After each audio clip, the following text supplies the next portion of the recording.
You're listening to the Daily Sales Tips Podcast, and I'm your host, Scott Ingram. I get to point you in two really solid directions at once with this one clip.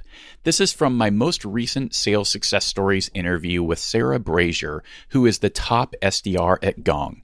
Here, she's talking about how she prospects on LinkedIn, and she's fully legit on LinkedIn and was part of the LinkedIn Sales Stars assets that I started rolling out this week. Give a listen to the clip, and then I'll tell you a bit more at the end.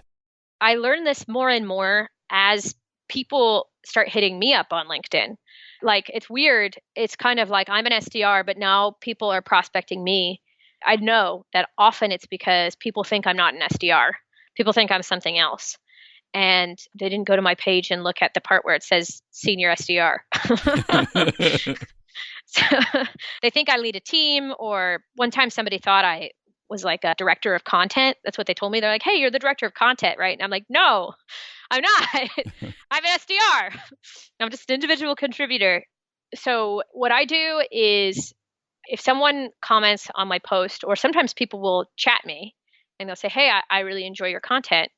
Well, they just happen to be an ICP. Usually it's someone that's actually like in one of my coworkers' names, but they're like the right person and they're the right account, the right kind of industry. So I'll just respond to their note, or I'll just say hi to them. I'll say, hey, I appreciate you commenting on my post. That's actually really interesting. And I'll ask them an open-ended question about what they do. And then we start talking, and then I just ask them questions about them. And ask, it could be one time I talked to a CRO and it was just about, he manages a team in San Francisco, but he lives in Atlanta. Like, why? What's that commute like? And we just talked for like 5 days back and forth. And then I was like, hey, you can totally tell me no. I always say this. I'm like, hey, listen, I know it's not cool to pitch over LinkedIn, so you can totally tell me no and my feelings won't be hurt. But I did notice these couple things are going on in your company, or you write this thing about yourself on LinkedIn, or you've been following our content. I'm just curious, like, would you be open to a 15-minute no pressure conversation? But that ask comes after we've spent a lot of time chatting and building rapport.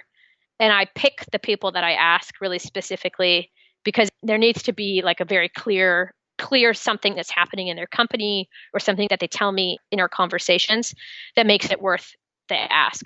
Because otherwise you're just going to step on someone's toes, and I don't want to do that. I want to talk to people who want to talk to me, because like that's what we do as salespeople.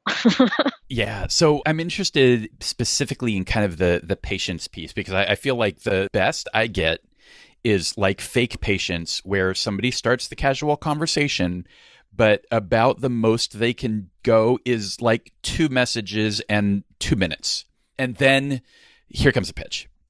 It's like, you know what? Gosh, you need to just chill for a minute. Like 2 messages, 2 exchanges.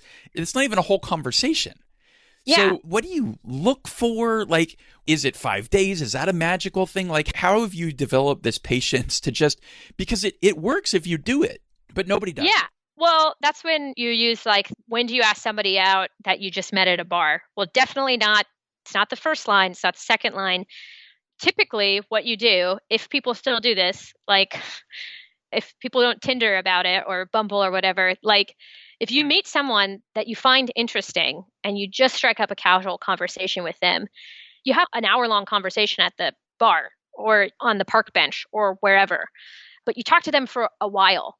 And then after you've talked and you've gotten to know them, that's when you can qualify them into, should I ask this person out or not? And I think the same rule applies to sales. Like, I lead the conversation into asking qualifying questions, but super casually. Like, hey, I saw that your team just grew like 200%.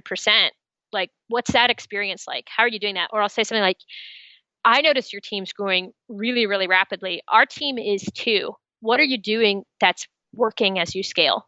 And I genuinely am curious what other companies are doing, because like our company is growing really quickly. So I just want to compare, are we like other people or not?